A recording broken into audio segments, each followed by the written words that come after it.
मित्रों, जय श्री राम।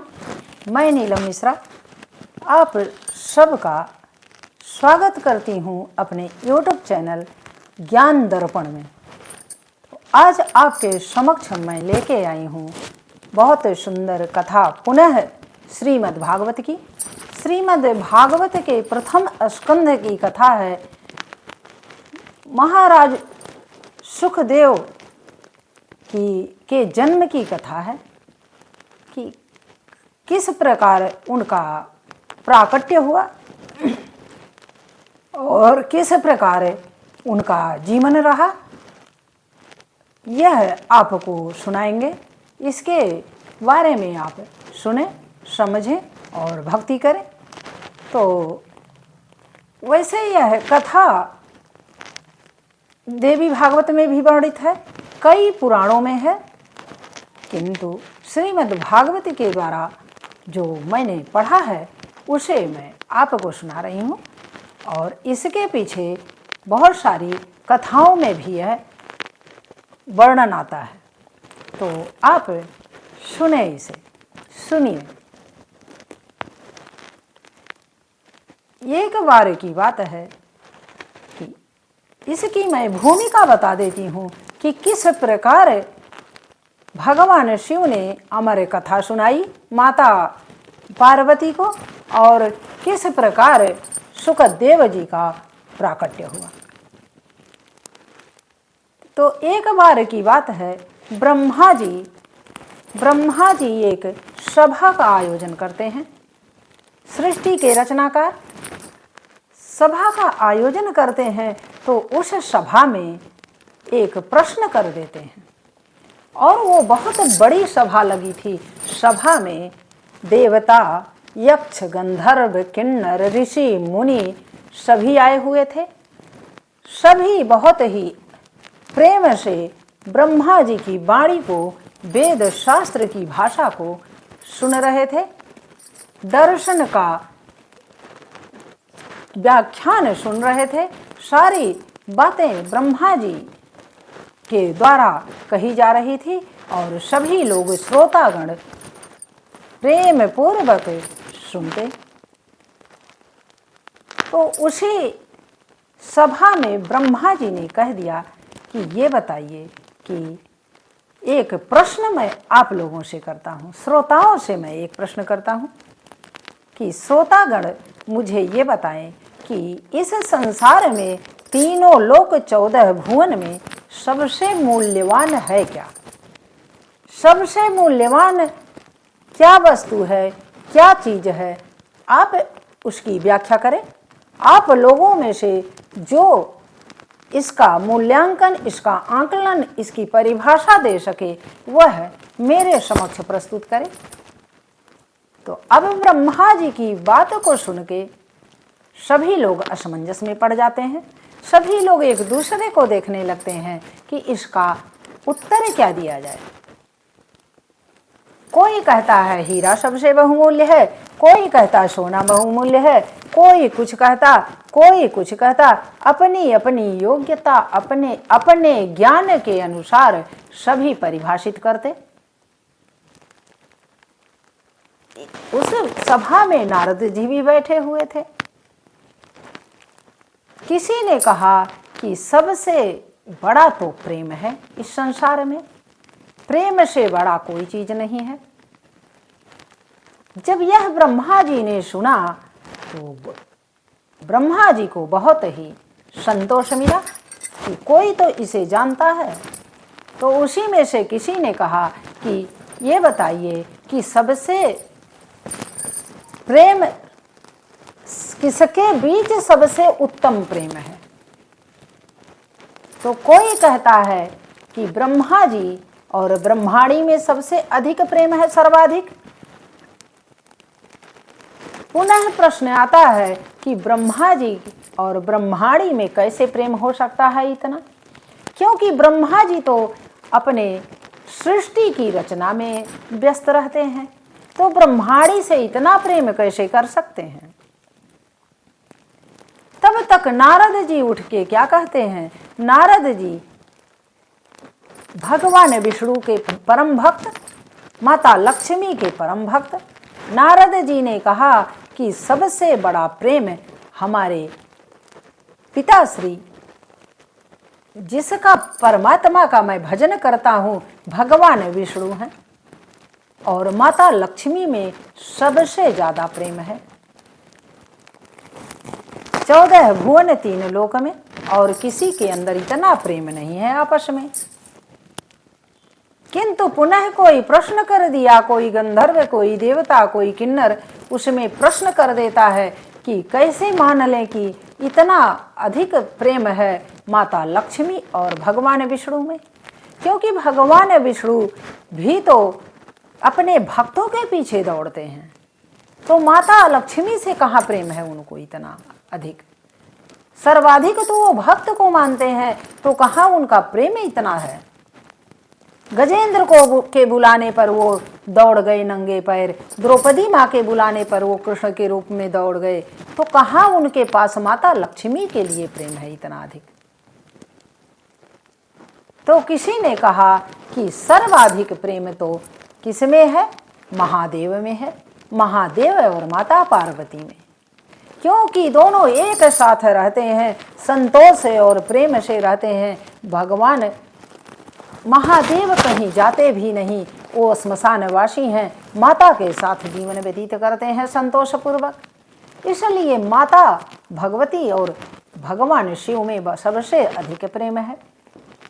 अब नारद जी को थोड़ा दुख हो जाता है। दुख इसलिए हो जाता है कि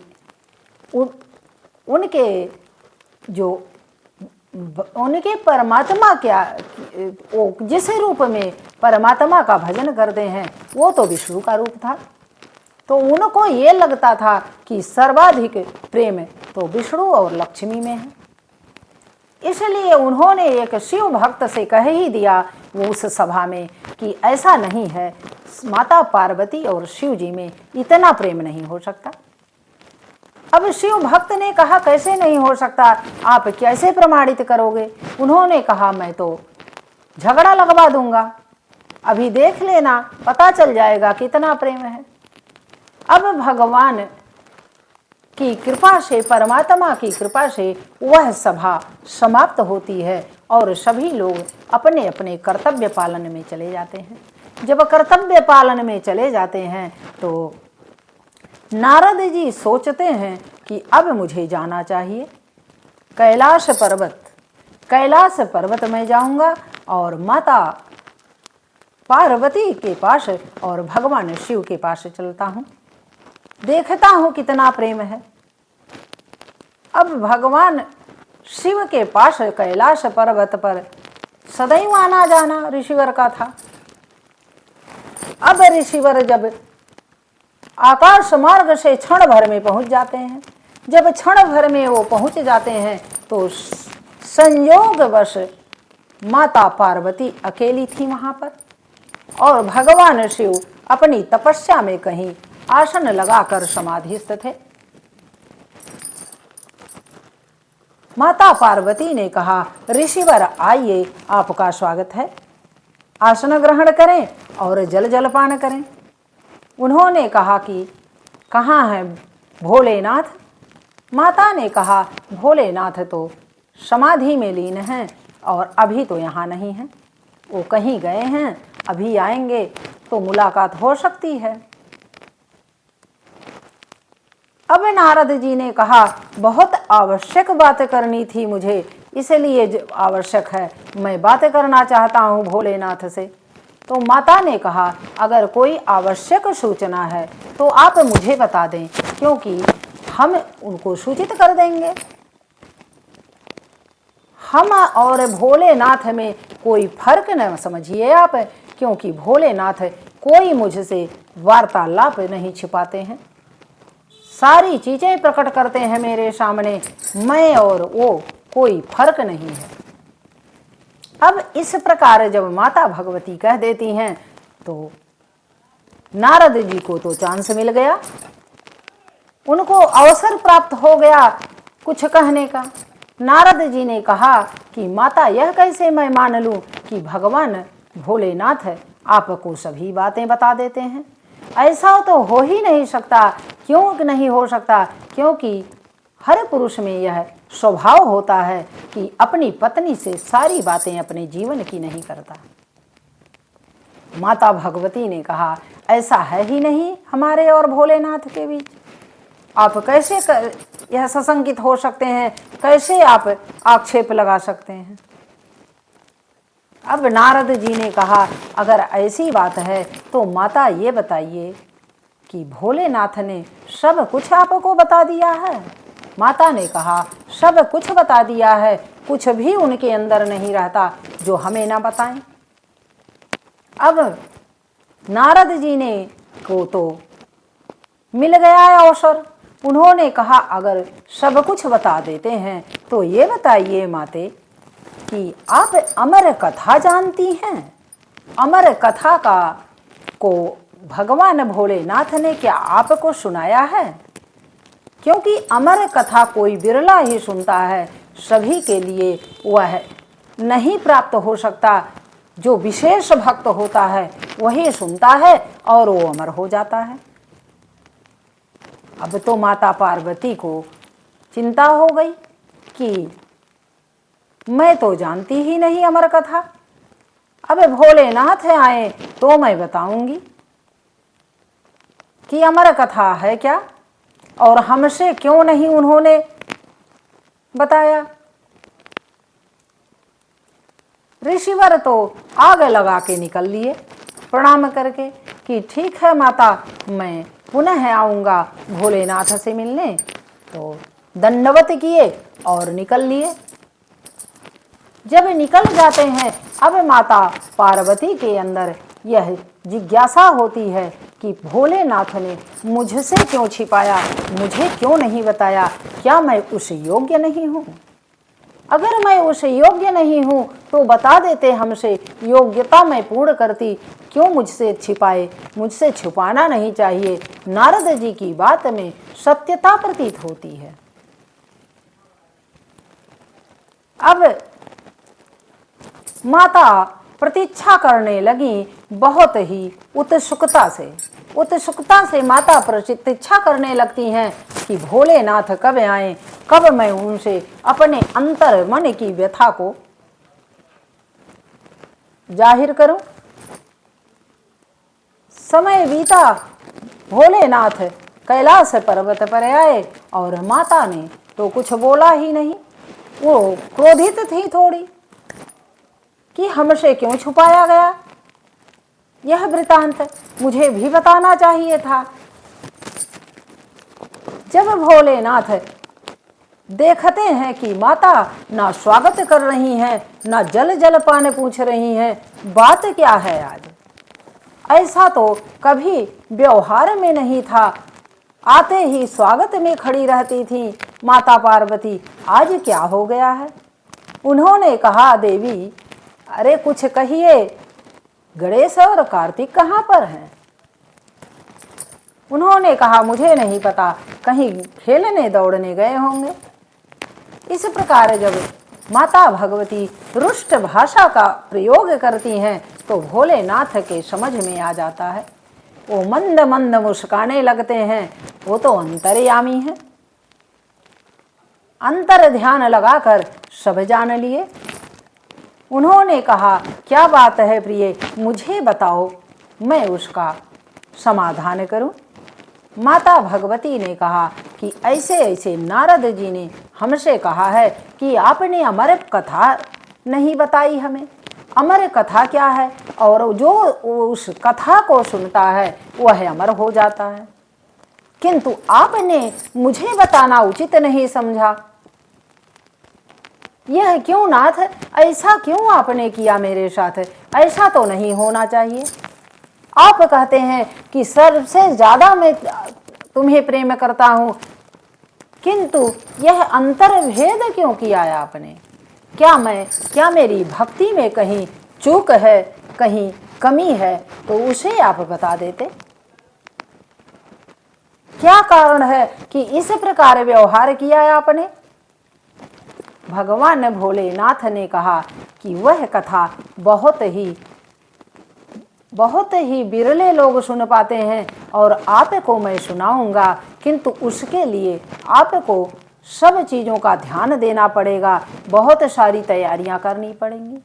माता ने कहा, जो कुछ आप कहेंगे उसके अनुसार मैं चलूंगी, किंतु मुझे सुनना है, मुझे अमर होना है आपके साथ, क्योंकि आपका साथ मैं कभी छोड़ नहीं सकती। भगवान भोलेनाथ ने कहा, प्रिय कोई बात नहीं, मैं तुम्हें उस अमर कथा को सुनाऊंगा, किंतु उसके लिए एक बहुत शुभ स्थान खोजना पड़ेगा और उसी स्थान में उस कथा को सुनाऊंगा जिससे कोई सुन ना पाए, क्योंकि सबकी योग्यता नहीं है उस कथा को सुनने का। माता ने कहा, यह अवसर आप प्रदान करें मुझे सुनना ही है, अब विलंब मत करें स्वामी, क्योंकि विलंब अब उचित नहीं है, मेरी जिज्ञासा, मेरी उत्सुकता बढ़ती जा रही है। भगवान भोलेनाथ ने कहा, तो चलो कैलाश के उस चोटी पर चलो जहाँ पर वह स्थान निहित किया जाए कि जहाँ पर कथा हम आपको सुना सकें। अब भगवान भोलेनाथ माता पार्वती प्रेम पूर्वक चल देते हैं और जा करके एक कल्प तरु नाम का और सूखे हुए वृक्ष, जो कल्प तरु था, सूखा हुआ पेड़ था, सूखा हुआ पेड़ के नीचे भगवान भोलेनाथ कहते हैं, यहाँ निर्जन स्थान है, यहाँ पर आप बैठ जाओ, यहाँ पर मैं भी बैठ जाता हूँ। तो भगवान भोलेनाथ ने क्या किया, पहले 3 बार ताली बजाई।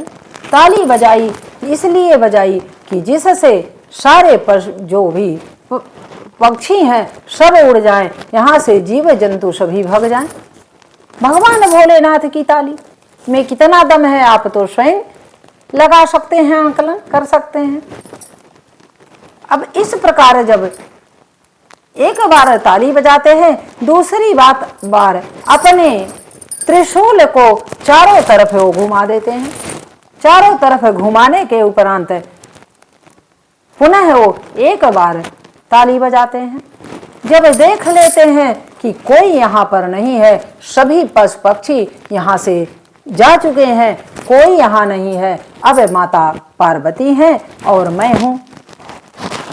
किंतु वहाँ पर एक तोता जो था, तोते का अंडा पड़ा था, वह अंडा जो था वह थोड़ा अस्वस्थ था, इसलिए वह पड़ा हुआ था। और भगवान ने जब ताली बजाई तो उस ताली की आवाज से, उस ताली के ऊर्जा से वह अंडा फूट गया और अंडा फूटने के बाद उसमें जीव जागृत हो गया। अब जीव जागृत हो जाता है तो वहीं में पड़ा रहता है और भगवान भोलेनाथ माता पार्वती समझ नहीं पाते। अब माता पार्वती जब बैठती हैं शांति पूर्वक तो शिव जी सर्वप्रथम आगाह कर देते हैं कि आपको देवी, यह बहुत अमोघ कथा है, बहुत अमूल्य निधि है, इसको सुनने के लिए आपको बहुत सतर्क रहना होगा। ध्यान पूर्वक सुने और ध्यान पूर्वक सुनने के बाद सुनने में हुंकारी भरते रहिए कि हूँ स्वामी, आप बोलती रहेंगी तो नींद नहीं आएगी, क्योंकि परमात्मा की कथा, अमर कथा में निद्रा अवश्य आती है, क्योंकि व्यवधान आता है अच्छे कामों में। तो इसलिए आप हुंकारी भरिएगा, तब कथा में रस उपजेगा। क्योंकि मैं भी कथा कहते कहते नेत्र बंद कर लूंगा, तो जब नेत्र बंद कर लूंगा तो मुझे पता भी नहीं चलेगा कि आप जागृत अवस्था में हैं या सुप्त अवस्था में हैं। इस कारण आपको हुंकार तो भरना है। माता पार्वती ने कहा, जैसा स्वामी आप कहें, मैं आपकी आज्ञा को शिरोधार्य करती हूँ। और वह भक्ति पूर्वक बैठ जाती हैं शिव जी के पास कथा सुनने के लिए।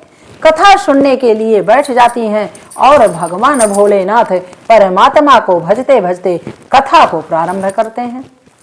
कथा को प्रारंभ करते हैं आधा कथा भी नहीं होने पाता कि माता पार्वती को निद्रा सताने लगती है और वो समाधि में चली जाती हैं।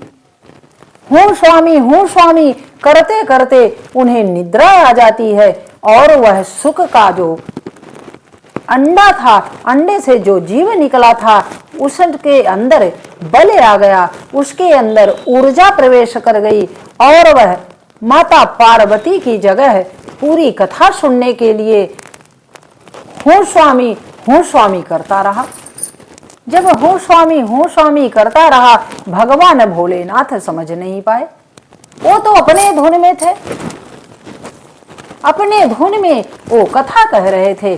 और जब शिव जी को यह पता चलता है कि माता पार्वती की ओर देखते हैं, नेत्र खोलते हैं तो देखते हैं कि माता पार्वती तो समाधिस्थ हो गई हैं। उन्होंने पूछा कि कथा कहाँ तक सुनी। अब वो इधर उधर की बातें बनाने लगी। उन्होंने कहा स्वामी पुनः आप कह दीजिए। भगवान भोलेनाथ ने कहा पुनः कहना तो अलग बात है, किंतु पहले ये बताओ कि हुंकार कौन भर रहा था। हुंकार भरने वाला कौन सा जीव यहाँ पड़ा हुआ है जो मेरे भगाने पर भी नहीं भगा। और भगवान भोलेनाथ अपना त्रिशूल उस जीव के लिए फेंक देते हैं और पीछे पीछे चल देते हैं कि बिना आदेश के चोरी चुपके इसने कैसे कथा सुनी। क्योंकि चोरी तो चोरी होता है, चाहे आप कथा सुने, चाहे कुसंगति करें, चाहे अच्छा करें, चाहे बुरा करें, चोरी करना तो अपराध ही है। इस प्रकार भोलेनाथ ने सोचा। अब भोलेनाथ ने, जब भोलेनाथ चल दिए त्रिशूल छोड़ के और वह आगे आगे उस सुख का बच्चा उड़ता रहा। अब कहीं भी देवताओं के पास गए, देवताओं ने कहा हम संरक्षण नहीं कर सकते, क्योंकि महादेव के त्रिशूल से किसको बचाया जा सकता है। कौन देवता इतना सबल है, इतना शक्तिमान है कि महादेव के त्रिशूल से बचा सके। ऋषियों के पास, मुनियों के पास, सभी जगह वह सुख उड़ता गया और सबके पास आश्रय ढूंढता रहा, किंतु किसी ने आश्रय नहीं दिया, किसी ने संरक्षण नहीं दिया उसे, और वह उड़ते उड़ते परेशान हो गया। अब जब बहुत विलंब हो गया, चलता रहा, उड़ता रहा, उसे थकान होने लगी, तो उसके मन में आया कि वेद व्यास जी के आश्रम में वो पहुंच गया। उसने सोचा कि यहाँ तो आश्रय मिल जाएगा, क्योंकि इतने बड़े महर्षि जो हैं, सबको तारने वाले हैं, सबको आश्रय शरण देने वाले हैं, तो मुझे भी शायद शरण दे दे। इस आशा के साथ सुख गया और देखता है कि भगवान ऋषि वेद व्यास जी कुछ नहीं बोलते। तब तक उनकी पत्नी सामने बैठी हुई थी। वो बैठी हुई थी, उन्होंने उबासी ली और जैसे ही जम्हाई लिया उन्होंने, और सुख का छोटा सा जीव रूप धारण किया था। छोटा सा रूप था, उसने उनके मुखमंडल में, मुख के अंदर ही प्रवेश कर दिया और जाकर के उनके अंदर बैठ गया। अब जब महर्षि ने देखा कि वह अंदर चला गया और उनके पेट में, तब तो कुछ कर नहीं सकते। और वह अमर कथा चूंकि सुन चुका था, उसके पास सारे ज्ञान हो चुके थे, दर्शन, वेद, शास्त्र सब का ज्ञान हो चुका था। भगवान भोलेनाथ ने ही सारे ज्ञान दे दिए। अब जब सारा ज्ञान उसे प्राप्त था,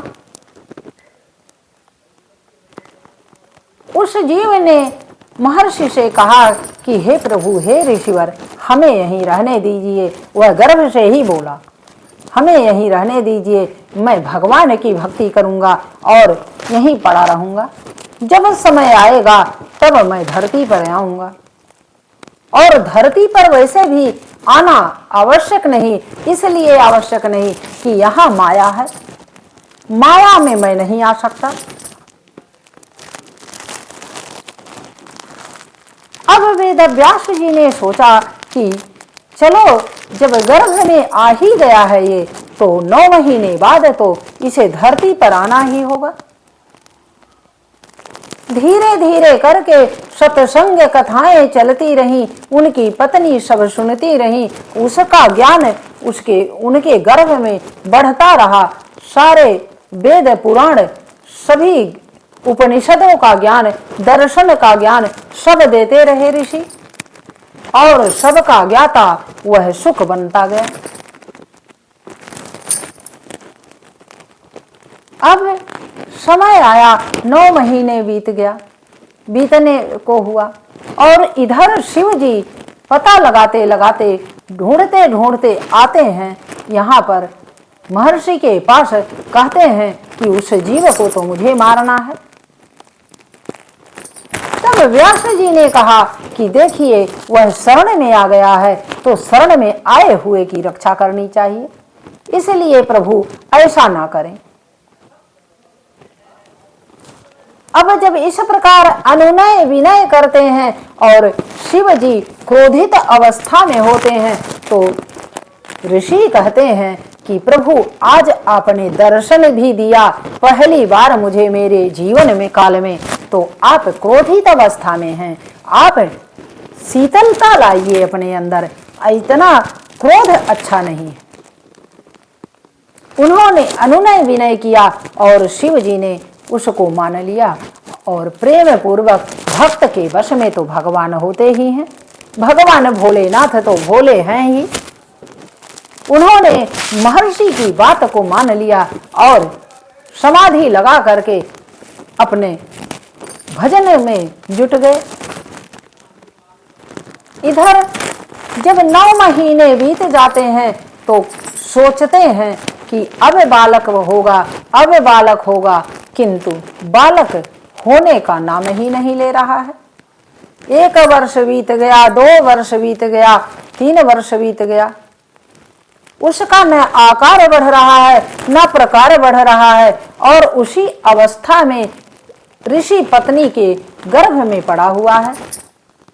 गर्भ में जब पड़ा हुआ है तो उन्हें कष्ट भी था, कितना दिन तक गर्भ में कोई लेकर ढोएगा।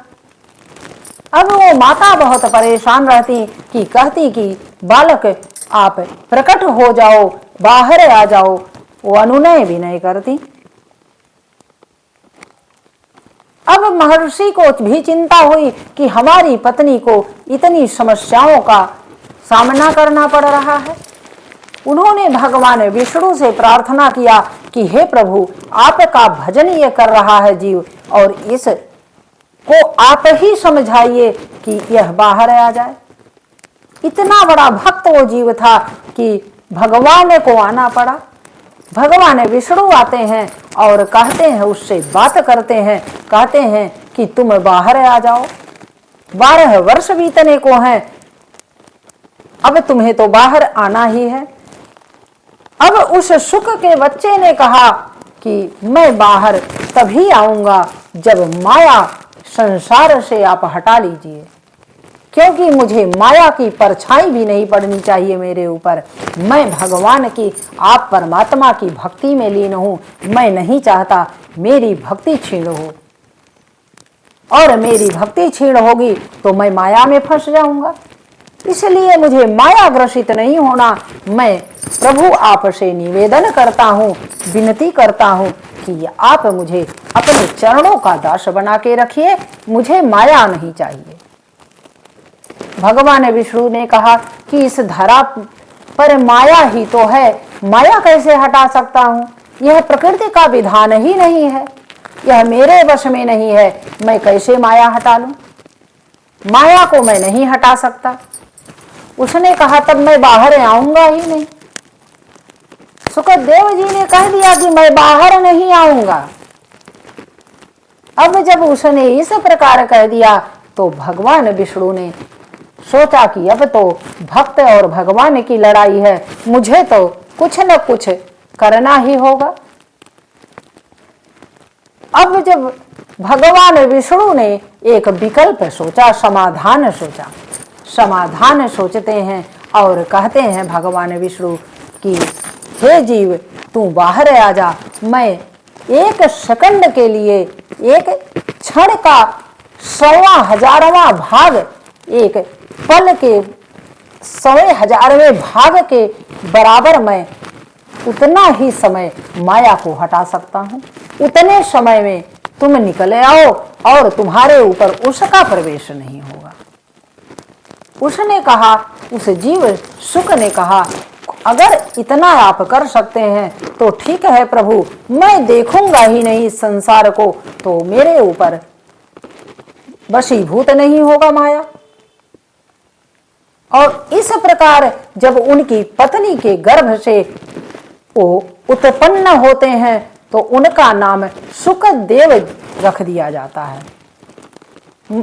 महर्षि वेदव्यास उनको शुकदेव नाम दे देते हैं क्योंकि उनके वो अयोनिज पुत्र हो गए, उनकी पत्नी के गर्भ से हुए, तो इसलिए उन्होंने सुखदेव नाम रख दिया। और सुखदेव बालक जैसे ही उत्पन्न हुआ वो 12 वर्ष गर्भ में था, इस कारण वो 12 वर्ष के बालक बन के आ गए। सभी वेद शास्त्र पुराण उपनिषद दर्शन सबके ज्ञाता, और आते ही धरती पर वो तुरंत जंगल की तरफ चल देते हैं। जब जंगल की तरफ चल देते हैं तो माता उनकी ऋषिवर की पत्नी और ऋषिवर उनके पीछे पीछे भागते हैं कि बालक रुक जाओ, तुम 12 वर्ष के हो गए हो, तुम्हारा विवाह भी करना है और तुम्हारा यज्ञोपवीत भी करना है। उन्होंने कहा, पीछे से ही बोला, देखा नहीं महर्षि को, ना उनकी पत्नी को देखा, अपनी माँ को ना देखा और न ऋषि को देखा, और पीछे से ही बोल दिए कि मैं नहीं रुकने वाला, मैं इस संसार के माया में नहीं पड़ने वाला, मुझे परमात्मा की खोज में ही रहना है, परमात्मा के तप में रहना है, परमात्मा के जप में रहना है। इस प्रकार वो क्या करते हैं और चले जाते हैं। महर्षि से वो कह देते हैं कि आप तो वेद शास्त्र उपनिषद के ज्ञाता हैं, आप से क्या छुपा है, आप कैसे माया में पड़ रहे हैं पिताश्री, आपको माया में पड़ना मुझे अच्छा नहीं दिखता। आप तो सबके ज्ञाता हैं, सब जानते हैं कि माया में पड़ना हमारी अधोगति का कारण होगा। आप तो परमात्मा के परम भक्त हैं, आप कैसे माया के तरफ हमको खींच रहे हैं। आपको तो इसमें प्रसन्न होना चाहिए कि हमारा पुत्र भगवान का परम भक्त है। इस प्रकार जब सुखदेव जी शिक्षा दे देते हैं अपने माता पिता को, ऋषिवर को और उनकी पत्नी को, तो उन्हें ज्ञान हो जाता है और वो प्रणाम करते हैं, उनको प्रणाम करते हैं कि भगवान के विशेष भक्त हो, आपके पास बहुत सारे ज्ञान हैं, बहुत सारी भक्ति है, इतना हमारे पास नहीं है क्योंकि मैं तो माया के वशीभूत हो गया। और सुखदेव जी महाराज चले जाते हैं। तो वही सुखदेव जी महाराज सभी वेद शास्त्रों के ज्ञाता, उपनिषदों के ज्ञाता, दर्शन के ज्ञाता, उनके अंदर भगवान की असीम भक्ति उन्होंने ही राजा परीक्षित को सुनाई थी श्रीमद् भागवत की कथा। तो इस प्रकार उनका प्राकट्य हुआ था और इस प्रकार वो भगवान विष्णु के परम भक्त थे और वो चारों लोकों, तीनों लोकों में और 14 भुवनों में अमर हो गए और अमर अब भी हैं। कलयुग में भी उनके नाम का कीर्तन चल रहा है, उनकी कथा चल रही है, तो अब इससे बढ़ के अमर कौन होगा। तो इस प्रकार सुखदेव महाराज की कथा रही। सुखदेव महाराज का प्राकट्य इस प्रकार हुआ और उन्होंने इस प्रकार श्रीमद् भागवत में भी उनकी यह कथा रही। तो इसी के साथ मैं विराम लेती हूँ, अगली कथा लेकर पुनः मैं आऊंगी। तो श्रोताओं, जय श्री राम।